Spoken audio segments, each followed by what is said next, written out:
everyone, welcome back to my YouTube channel. FYI, di video kali ini aku nggak sendiri. Aku udah undang narasumber jauh-jauh dari Indonesia Timur untuk ngebahas seputar tentang penyebab ketunanetraan. Sesuai dengan topik judul di video ini, kita bakal sharing. Dan menurut aku, narasumber yang aku undang untuk ngobrol di sini itu sangat capable banget untuk sharing, karena ini informasi yang mungkin banyak orang belum tahu. Karena aku pribadi pun, walaupun udah tunanetra, aku tuh literally benar-benar baru denger tentang penyebab yang langkah menurut aku gitu ya. Biasanya kan pada umumnya orang nyangka penyebab dari ketunanetraan itu gegara cacar air atau campak, terus glukoma, kecelakaan, sama virus toksio gitu ya. Mungkin ada lagi sih, cuman kali ini narasumber penyebabnya itu benar-benar kayak aku belum pernah dengar, dan ini tuh knowledge baru. Dan aku yakin banget pembahasan kita kali ini sangat bermanfaat banget ya. Bukan aku sok confidence, tapi ini tuh kayak informasi, dan kita tuh pengen mengeducate teman-teman yang nonton YouTube ini, supaya kalau nanti kalian ketemu sama orang di luar sana yang mungkin punya case yang sama dengan narasumber, kalian bisa share juga biar nggak merasa sendiri gitu ya. Dan ya, biar nggak panjang kali lebar, kita langsung aja bicara atau ngebahas bersama narasumber. Hai Sam. Hai Dean. Apa kabar? Puji Tuhan, kabar baik. Asik. Gimana kesibukannya apa nih sekarang? Sekarang ya kesibukannya lagi sibuk bikin podcast dan YouTube, kalau karena lagi nggak manggung, lagi nggak pelayanan juga kan. Oh iya, BTW guys, narasumber kita ini juga punya YouTube channel. Jadi kalau teman-teman penasaran, pengen kenal Semi lebih jauh, bisa mampir di YouTube channelnya ya. Nanti linknya aku taruh di deskripsi boxnya, jadi teman-teman bisa langsung mampir di sana. Kontennya juga menarik loh. Dia dia memang ngisi cover lagu ya Sam ya. Iya. Suaranya keren banget sumpah. Jadi rugi kalau kalian gak mampir ke sana gitu guys. Oh ya Sam, karena subscriber aku juga belum kenal kamu kan, automatically ya kata pepatah tak kenal kata sayang. Jadi ya mungkin kamu bisa kenalin diri kamu dulu gitu. Oke. Boleh. Oke. Perkenalkan, nama aku Semi Frandi Mandala. Aku dari Kupang, Nusa Tenggara Timur, dan aku saat ini berkuliah di Universitas Pendidikan Indonesia Bandung atau UPI, ngambil jurusan pendidikan seni musik. Asik. Dari kecil backgroundnya udah di situ, dari umur 5 tahun udah mulai bermusik sampai sekarang. Wow, berarti bakat kamu luar biasa nih ya ceritanya ya, karena biasa dari kecil nih. Amin, puji Tuhan. Oh ya, karena topik kita malam ini, aku kepo nih tentang penyebab ketunanetraan kamu, soalnya itu tuh langka gitu. Jadi boleh kan sharing-sharing sama viewersnya aku? Boleh. Oke. Oh ya Sam, aku kan tadi udah bilang kalau aku tuh kepo ya, karena ya itu tadi penyebab ketunanetraan yang kamu pernah ceritain ke aku sebelum kita bikin konten ini, itu tuh kayak langka banget gitu ya. Kira-kira penyebabnya apa sih? Coba kamu jelasin ke teman-teman gitu, karena kan tujuannya kita pengen mengeducate. Oke, jadi penyebab aku bisa jadi tunanetra itu karena di vakum. Nah, Di vakum, vakum pembersih itu ya. bukan. Jadi vakum itu suatu tindakan untuk membantu seorang ibu untuk bersalin. Kalau bayinya ini sampai jangka waktu tertentu tuh nggak keluar. Nah, aku ini kan kasusku ini air ketuban mamaku sudah pecah, tapi aku belum keluar, nggak bisa keluar. Jadi dokter ambil keputusan untuk divakum. Nah, di vakum ini jadi ada suatu alat yang maaf nih agak ini ya. Jadi alat itu dimasukkan ke dalam vagina sang ibu, lalu ditarik dari kepalanya si bayi. Ada pompanya itu, ditarik. Nah, ditarik biar si bayi ini bisa keluar. Jadi ditarik itu dari kepala. Nah, itu biasa nanti ada keanehan di kepala bayi itu. Terus, nah waktu aku keluar itu kuning dan itu kena ke retina mataku pas dari vakum. Jadi resikonya itu bisa kena ke retina, dan beberapa orang yang pernah menjalani vakum itu memang ada resikonya. Ada yang lancar aja, tapi ada yang bisa kena ke otaknya gitu. Nah, ini aku salah satunya yang kena ke retina mata. Berarti vakum ini sebenarnya apa ya, berbahaya atau enggak sih kalau misalkan menurut kamu?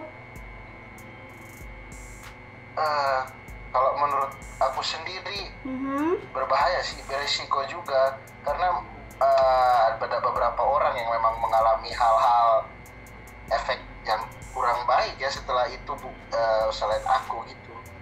But anyway, ini tuh bukan penyakit kan, Sam? Kalau tunanetra pada umumnya kan itu butanya karena sakit gitu. Tapi kalau vakum ini bukan penyakit kan, cuman kayak lebih ke teknis, iya nggak sih? Kalau menurut aku yang kamu ceritakan barusan, nangkepnya kayak gitu. Tapi nggak tahu salah nggak sih aku? Jadi gini, ya itu kan salah satu penyebabnya kena ke mata kan, pas keluar karena alat itu kan, karena alat yang dipakai. Nah, dari situ aku juga jadi menderita glukoma. Aku ini penderita glukoma juga. Berarti dari vakum itu kamu kena glukoma itu waktu masih kecil atau udah gede? Karena biasanya glukoma itu pada umumnya ya, kebanyakan as too much itu setelah gede gitu. Kamunya gimana? Ya, kalau aku dari bayi aku sudah begitu. Dari gitu. bayi. Gitu. Setelah kejadian itu, terus pertumbuhan kamu sama nggak sih sama anak-anak pada umumnya? Maksudnya kamu kan tadi mengalami yang namanya vakum gitu kan, terus perkembangannya seperti apa gitu? Puji Tuhan sih, perkembangan aku, pertumbuhan aku setelah vakum itu, puji Tuhan aku sehat-sehat aja. Cuman emang mataku yang sudah terlanjur kena gitu, dan aku sempat dirujuk ke Jakarta. Aku ingat itu, aku dirujuk ke rumah sakit AINI untuk dioperasi, karena waktu itu waktu bayi nangis sempat nggak ada air mata, jadi dibikin saluran air mata baru. Gitu. Jadi dokter dari Kupang merujuk aku untuk sekitar umur 3 minggu langsung dibawa ke Jakarta gitu, operasi. Tapi puji Tuhan setelah itu pertemuanku seperti anak-anak biasa sih, cuman matakunya aja nih yang bermasalah. Tapi dulu aku masih low vision, kan di tunanetra itu ada kategori, ada yang totally blind yang nggak bisa lihat sama sekali, ada yang masih punya sisa penglihatan yaitu low vision. Nah, kayak aku dulu aku itu low vision jauh sekali, masih bukan jauh sekali sih, masih lumayan. Tapi berarti masih bisa lihat cewek-cewek cantik ya, Sam? Kau pun juga aku tahu. Apa? Kau pun juga aku tahu. Oh gitu ya, dasar emang ya. Jadi sekarang gimana? Masih low vision atau kayak gimana? Masih, tapi jarakku sudah lebih dekat. Tapi aku Berkurang. masih warna masih kelihatan. Pokoknya ngelihat benda-benda yang besar itu masih kelihatan. Tapi kalau untuk baca tulisan aku nggak bisa. Intinya berkurang gitulah ya, bertambah usia, berkuranglah penglihatannya gitu ya. Ya penurunan juga karena emang ya gitulah perawatannya juga gitu. Tapi teledor juga gua. Tapi kamu kalau nangis sekarang udah ada air mata ya kan? Tadi kan nggak ada kan? Ada bisa ditadangin di ember malah. Asik, ih ngeri kali bah. Oh gitu ya. Jadi kan Sam, ceritanya kamu udah tunanetra nih. Terus waktu perkenalan tadi pas introduce-nya kamu kan bilang kamu itu kesibukannya sebagai mahasiswa di salah satu universitas Indonesia yang menurut aku juga digandrungin anak-anak sekolah ya gitu. Gimana lingkungan kamu ngerespon keadaan kamu yang sekarang? Terus kalau aku nih ya menilai kamu itu, aku tuh ngerasa kamu itu ada value dan nggak tahu menurut aku lagi kamu tuh orang yang confidence gitu. Kira-kira siapa sih di belakang kamu atau siapa sih yang jadi support system kamu kok kamu bisa seperti ini gitu?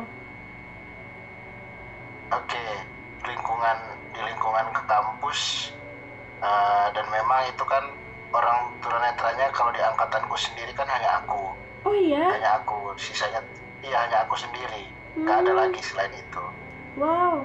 Nah, dan puji Tuhan aku bisa masuk di UPI itu ini karena penyertaan Tuhan sih. Aku SBMPTN tes kan, sama seperti yang lain. Gitu. Nah di kampus sendiri ya anak-anak itu sempat yang kayak mau ngomong sama aku tuh maksudnya kayak mau gimana ya, kayak diem dulu nggak mau ngobrol. Terus ada yang emang dia bisa kuliah, emang dia bisa gitu, masih banyak keraguan gitulah dengar. Tapi seiring berjalannya waktu, karena mereka ngelihat apa yang bisa aku buat, terus interaksi aku kalau lagi ada dosen atau pas lagi ospek, aku mencoba untuk berinteraksi, coba untuk ikut, pokoknya banyak hal lah dengan yang apa yang aku bisa. Nah dari situ baru mulai aku tuh kayak mereka ngajak ngomong, mulai kenalan. Dan ternyata setelah aku gali-gali kenapa mereka nggak mau ajak aku ngomong, ternyata kebanyakan orang-orang yang di luar bukan tunanetra itu mereka takut nyinggung kalau ajak ngomong sama kita. Oh iya, aku tahu mungkin mereka ngerasa kita ini berbeda ya, emang berbeda sih. ya takut nyinggung, jadi mereka mau bertanya apa tapi takut nyinggung. Aku bilang enggak, santai aja, seperti biasa aja. Kita kira udah cair sampai sekarang kita berteman akrab semua gitu ya. Terus support system kamu kok bisa jadi confidence gini gimana? Siapa maksudnya, bukan gimana? Support yang terutama itu dari keluarga ya, dari orang tua. Nah kebanyakan teman-teman tunanetra itu ada yang mereka tidak seperti aku, mereka disembunyikan sama orang tuanya karena dianggap mereka itu aib atau kutukan gitu. Tapi kalau orang tuaku sendiri tidak, mereka ngelepasin aku bermain. Pokoknya saat aku balita, saat aku pengen mengenal banyak hal, mereka ngelepasin aku bermain.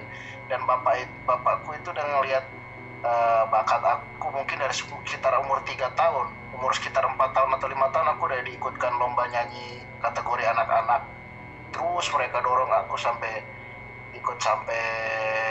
sampai nasional. Terus pokoknya sampai aku bisa kemana-mana itu karena mereka prinsipnya gini, nggak apa-apa matamu nggak ngelihat, tapi kamu harus bisa lebih daripada orang lain.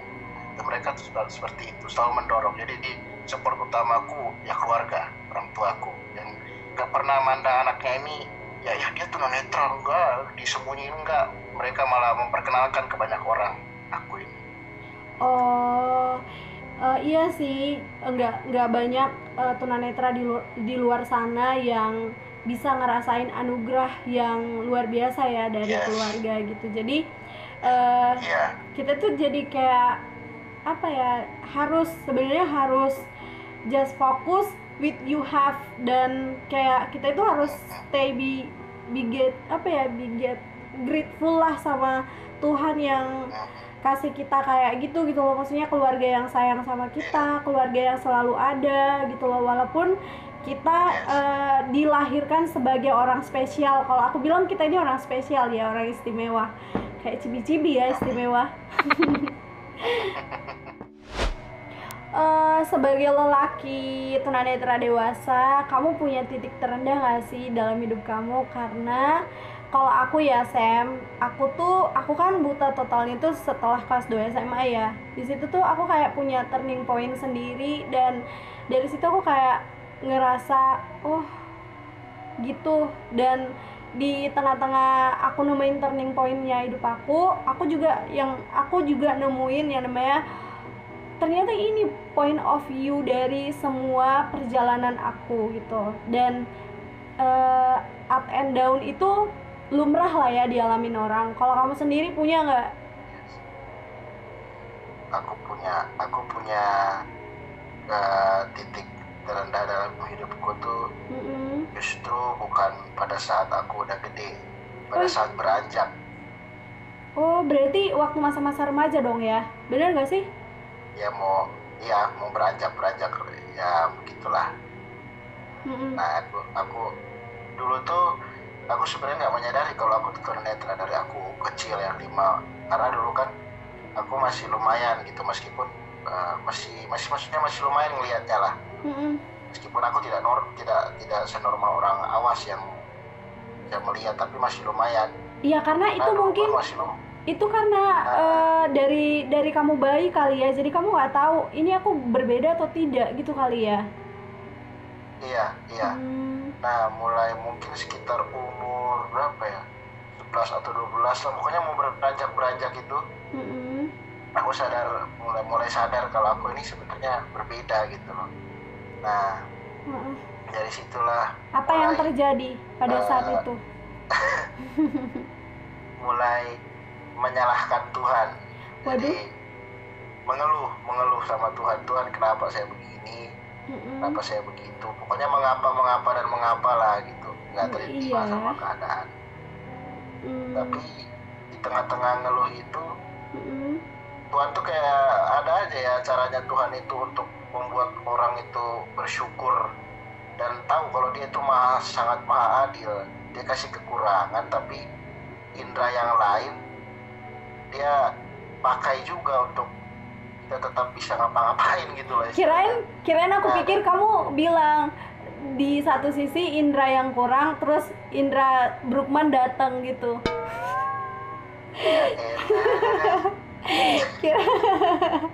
Kirain gitu loh Sam. Aku pengennya kau aja yang datang. Asik.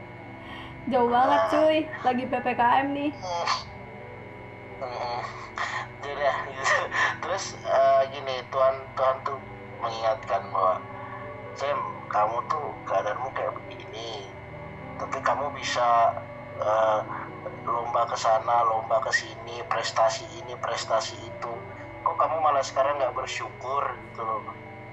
Kok kamu malah ngeluh sama Tuhan? Padahal kamu dikasih talenta loh sama Tuhan gitu. Kok kenapa kamu ngeluh gitu? Nah, dari situlah mulai titik aku tuh mulai balik dan mulai bersyukur. Meskipun di tengah aku mulai bersyukur itu bukan nggak ada ujian untuk aku ngeluh lagi ya, tapi paling tidak aku sudah mengerti bahwa oh iya, Tuhan tuh sangat baik gitu loh. Aku dikasih talenta sama Tuhan. Harus, God is good all the time. Iya. Tuhan itu emang baik. Oh ya sayang, tadi kan kamu ada itu tuh ngomong, maksudnya disclaimer kalau kamu itu dari kecil udah disupport sama papa mama kamu, di bakat kamu dalam bidang nyanyi sama musik ya kan. Dan honestly aku kepoin YouTube channel kamu sih, jadi aku ada nemu satu lagu yang aku tuh kayak bener-bener wah ini kayak mirip Amnes gitu loh. Dan boleh nggak aku dengerin kamu sedikit aja nyanyi, sedikit aja? Boleh nggak? Lagu yang di cover sama aku apa bebas nih? Pokoknya aku mau dengar kamu nyanyi deh, intinya kayak gitu. Karena aku percaya banget suara kamu pasti udah TOP lah. Oke, oke. Aku mau nyanyi salah satu lagu dari penyanyi kesukaanku ya. Sedikit aja, Refrennya nanti ya. nggak usah panjang-panjang Iya, nanti. refrennya aja. Iya. Refrennya aja. Mm-mm. Ya, coba ya. Mm-mm.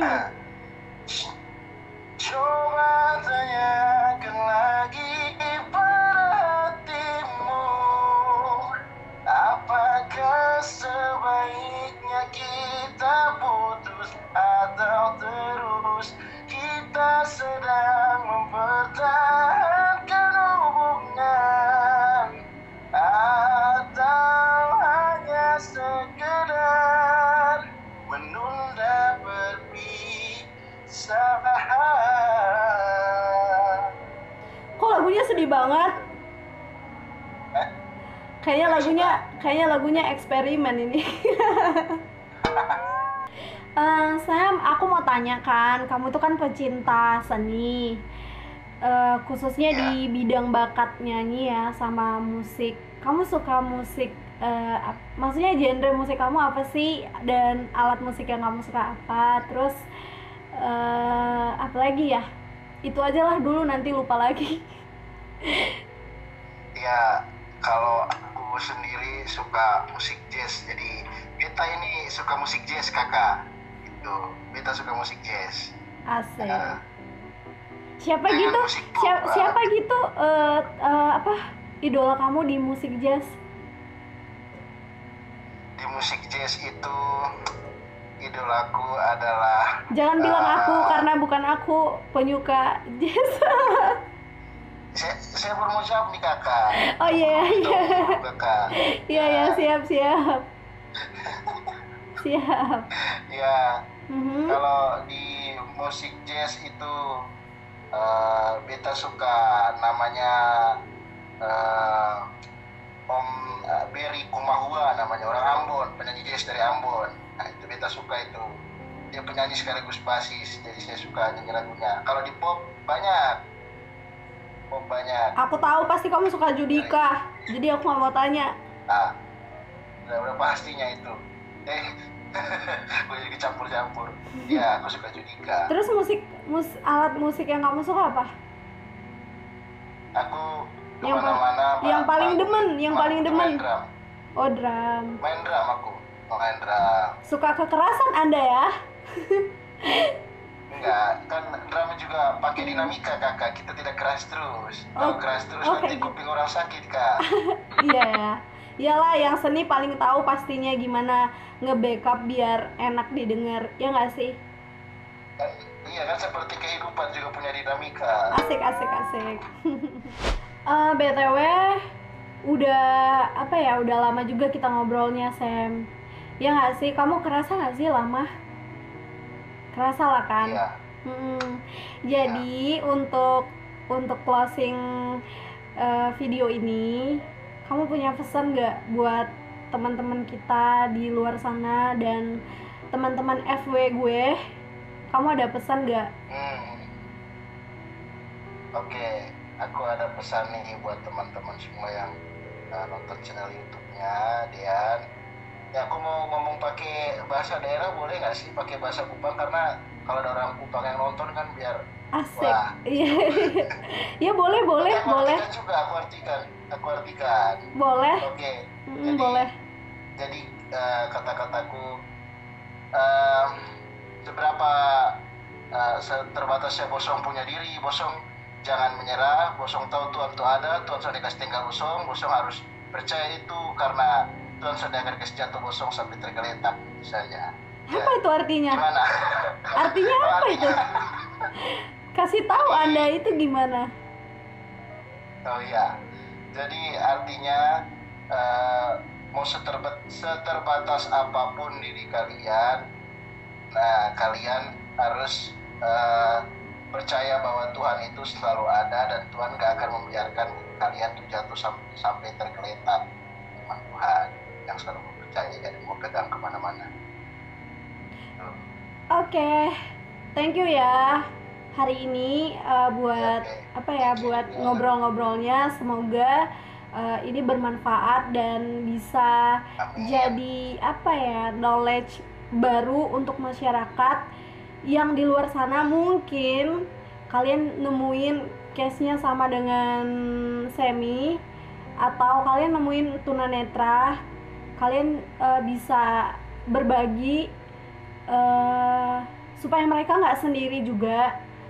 Mereka bisa ngerasain, oh ternyata ada juga temanku. Karena banyak ya Semia di luar sana tunanetra yang juga belum mendapatkan seenaknya kita gitu loh. Maksudnya belum mendapatkan sebaiknya fasilitas yang kita rasakan gitu. Jadi harapan kita lewat video ini, kalau nanti one day ada kalian ketemu sama tunanetra atau punya saudara atau apa gitulah ya, jangan disembunyiin, jangan diumpetin, tapi diedukasi gitu ya Sam ya. Setuju gak sih?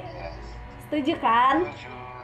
Oke deh guys, cukup sampai sekian dulu videonya. Next time kita lanjut.